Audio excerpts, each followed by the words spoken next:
Hey everyone, my name is Christian Rodriguez. I'm the field CTO of the Americas here at CrowdStrike, also the co-host of the Adversary Universe podcast. So go ahead and smash that subscribe button. But today I'm actually pretty excited to be working with Abnormal Security and Abnormal AI to actually walk through how we actually collaborate together to help enterprises deal with some pretty sophisticated threats that we've been observing. If you're not familiar with some of the really great content that we produce here at CrowdStrike, 2025 was an amazing year of activity that we've been tracking in the form of what we publish as our 2025 threat report. And there's some amazing statistics that I'd like to cover with you before we get a little deeper into some of the tradecraft that has been very prevalent over the past year. First and foremost, we're seeing that adversaries are becoming faster, right? It's a major theme for 2025, where groups like Scattered Spider, for example, have taken less than 24 hours to infiltrate an organization and deploy things like ransomware.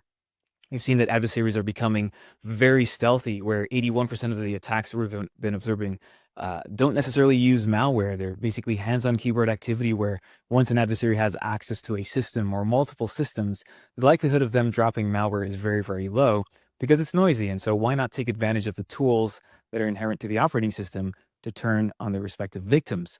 We've seen groups like famous Chalima infiltrate over 300 different organizations where they've pretended to be developers and they've worked their way through the HR hiring process to establish a role in the developer group.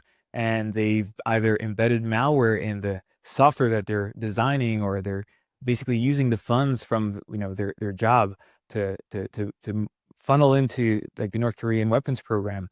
We've seen a major increase in the amount of vishing attacks that we've seen. So think of adversaries that are simply picking up the phone, they're dialing for dollars, if you will, on infiltrating organizations under the guise of someone that is in duress trying to reset their password, or even the inverse of that, where they're calling up a victim pretending to be someone from the help desk in an effort to have them reset their account via MFA or accept an MFA request.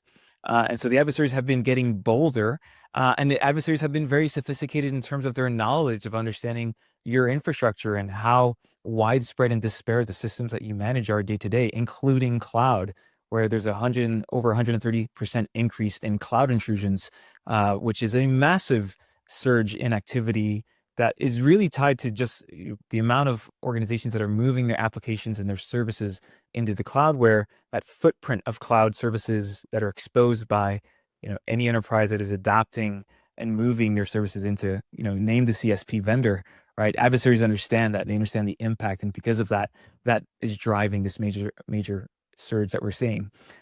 One interesting theme as you start to read deeper into these reports that we've been publishing over the past probably decade or so is that identities seem to be a very big focus. Identities are easy to get access to. We have this saying here at CrowdStrike that adversaries aren't hacking in anymore, they're simply logging in.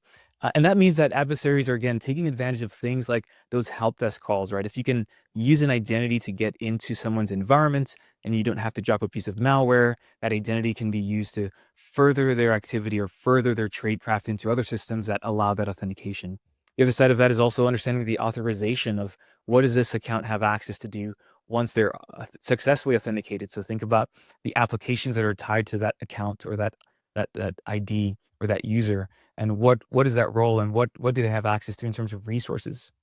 We've seen e-crime groups actually really focus on this because they can easily monetize that access and they can sell that access. And there's been an interesting surge in access brokers that we've also been talking about over the past 2 years alone, and it's because of how seamless and how easy that transition is from an authentication into accessing other systems in the form of what we ultimately call breakout time, right? So we have from the point of a system being compromised, whether that's, again, someone hacking in or really more importantly, someone logging in, the amount of time it takes for that user to basically break out of that system and move laterally is being reduced significantly.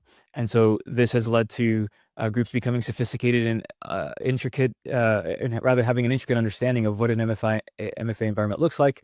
It has led them to accessing systems and understanding that if they could dump more credentials, it basically adds a bit of stickiness into their efforts, and it basically helps them understand that the multi-domain concept of investing in not only this, identity infrastructure and the services that you have on premise, but that can also lead to access into the cloud services or the SaaS services that you're subscribed to.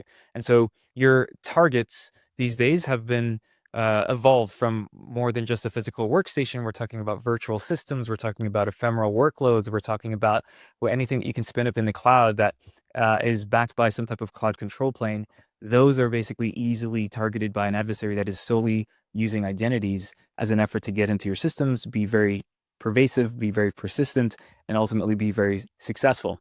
The idea of also a cross-domain attack is actually very much tied to, again, how your enterprise is growing. So the more tools, the more services, the more infrastructure that you invest in also lends itself to the way that adversaries are adapting to how complex your environments look like. We've done some amazing studies on groups like ScatterSpider that have taken the time to, pivot from maybe an initial access area of an identity, then pivoting from the identity into the cloud, and then from the cloud moving back on premise to virtual systems. And they then manipulate or compromise like an ESX, for example, server or servers.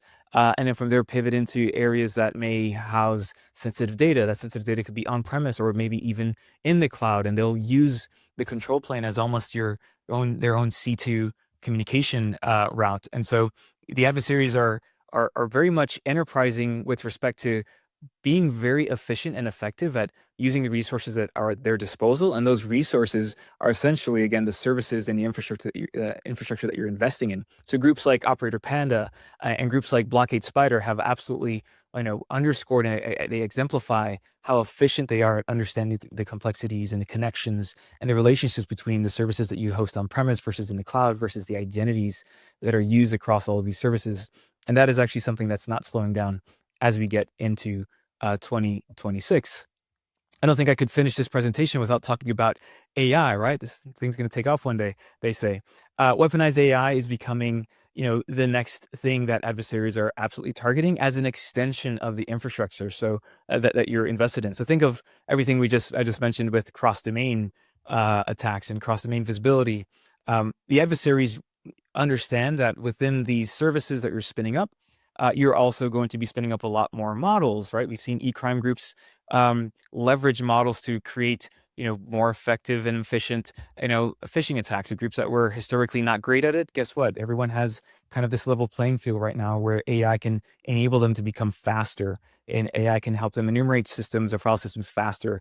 The identities that you're using within these AI services that you're using internally, or you're basically setting up on your web servers or whatever infrastructure that you're tied to in the cloud, those identities can also be manipulated by adversaries in some, specific way. We have groups that are using AI generated, malware or ransomware. We've seen, not necessarily fully effective, but they're getting there. We've seen groups use AI to accelerate the exploits that they're developing based upon vulnerabilities that have been disclosed by, you name the vendor. And so because of that, e-crime groups have been absolutely embracing AI. Nation state groups that are very well resourced and very well funded have also been using AI to further their tradecraft. And, that's not something that you should necessarily ignore. You should also know that these adversaries, become faster, right? What it does is it lowers the bar to entry. It accelerates the speed at which the adversary can adapt and actually can operate. And as a result, it also requires you understanding what your AI footprint looks like, because not only is the adversary weaponizing the use of AI, but they're using your own AI infrastructure and the services that control those AI models, very similar to what we've seen before with other adversaries targeting your services and your infrastructure, to further their tradecraft in the form of, whatever's sitting in your control plane or the operating systems that are sitting on your desktops and servers.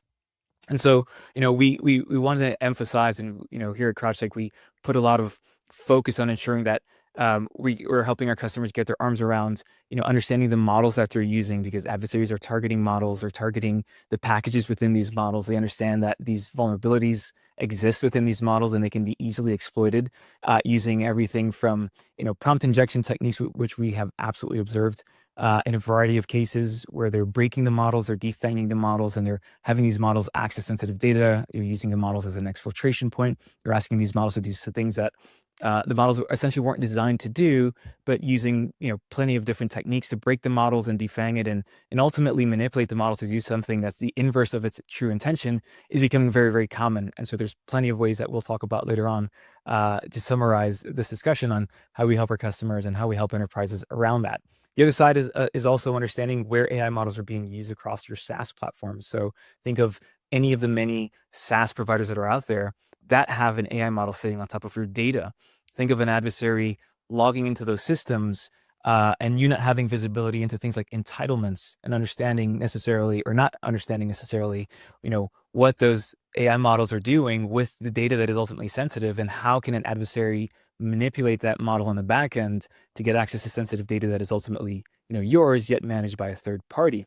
And then the other side of that is where are these AI models being spun up within your own enterprise. I think that competitively, we're seeing every enterprise trying to embrace AI due to the competitive nature of AI accelerating business use cases, and AI is affecting top line revenue, and it's also affecting bottom line, right? And so the more that these enterprises embrace AI for a multitude of use cases that I can probably spend hours discussing, right, that is also lending itself to this massive kind of wild, wild west adoption rate of AI models that are being spun up in workloads, that are being tested on essentially IP, they're being tested on data that is unclassified, data that should be classified, and that data commingling strategy that is really this accumulation of an AI governance versus a data governance program, kind of commingling, if you will. Like, those are challenges that enterprises are having a lot of issues with, and that we absolutely are helping our customers get their arms around.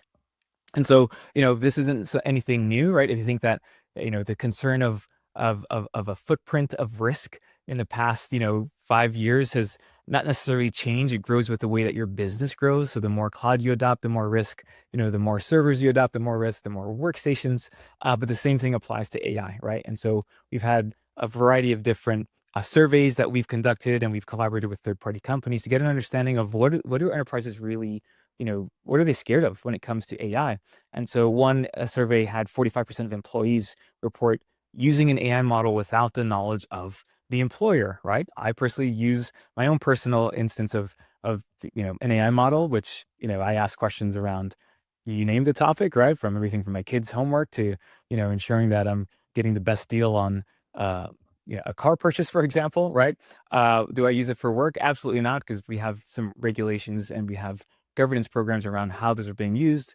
But there are tons of companies out there that have kind of opened up or have yet to create a good AI governance program on who's allowed to use an AI model, or what does the visibility look like in terms of AI usage across the enterprise. And I think that's extremely important to understand what is the impact in my org if I don't have a good program that governs the use of AI across a multitude of systems and identities. 61% of organizations, right, have an AI governance program, but then they can't necessarily enforce them, meaning that they have an idea of how to protect the business, but enforcing that protection and enforcing those controls is extremely difficult. And so, that's another area where, there's a challenge where enterprises need to protect their IP. AI basically is exposing that IP or sensitive data, right, that can be classified as confidential in some capacity. So how do you get your arms around it? And that's another challenge we've been helping enterprises with, over the past, year plus, is how do you create a governance program that is actually enforceable? And then 62% of organizations are testing and scaling the deployment of AI agents, as I mentioned. You cannot sit in the back seat and just wait for your competitors to outshine you and outperform you using AI. It is, every CEO, every CIO that I've met with, every CISO that I've met with, this is their biggest concern, right? The business is accelerating at a rate that is very fast. And because of that, AI is kind of at the tip of that spear, driving new innovation, driving new thought leadership within each of these enterprises, and securing that and maintaining that velocity at which these organizations are growing, right, is extremely hard when you're trying to actually secure that AI as it's growing the business as well. And so here at CrowdStrike, we've done a lot more. If you're familiar with the name from an endpoint security perspective, sure, the endpoint is kind of the nucleus of what this company has been built on. But here at CrowdStrike, we have very much this model of collect data one time and do a lot of amazing things with it. And so that includes naturally understanding what's happening on all of the different assets I spoke to earlier, where We're looking at the endpoint. We're looking at cloud. We're analyzing identities in real time. We're using AI to help formulate better responses. We're really pioneering this concept of an agentic SOC where our models in real time will help and accelerate the analyst experience from start to finish when it comes to understanding tradecraft of an adversary, even in a cross-domain environment. Meaning that if we get to understand in real time what's happening on the endpoint, if we understand actually what is happening from the authentication perspective, if we understand what's happening in the cloud and the control plane that supports the activity within these cloud services, and we also understand what's going into these models that you're developing from a prompt perspective, we can now start to introduce a very holistic and very complete view into adversary tradecraft from start to finish. And so for areas that we don't necessarily support even natively, we believe very strongly that even partnerships with Abnormal really help us, foster better collaboration and better understanding on the areas that we don't necessarily have direct visibility into, where we can ultimately open up the aperture of how we inspect a detection or inspect an incident with partnerships like Abnormal, where they can start to funnel intelligence and they can start to funnel metadata and information on what's happening at the email side, what's happening at an AI side, what's happening, down to the user that Abnormal may see. And we can start to build better models to understand, what is the impact to a business? How do we actually start to enforce on those AI governance controls that have been written but necessarily not implemented? And then how do we ensure that that on a continuous basis is being updated to maintain the velocity and maintain the speed at which we're seeing adversaries rather operate, over the, past year, and where we see them operating going into next year and beyond. So, that's it from me. If you have any questions, feel free to reach out to your local team. Feel free to reach out to me on LinkedIn. We have a lot more innovation and thought leadership that we're doing here at CrowdStrike, and we'll talk to you soon.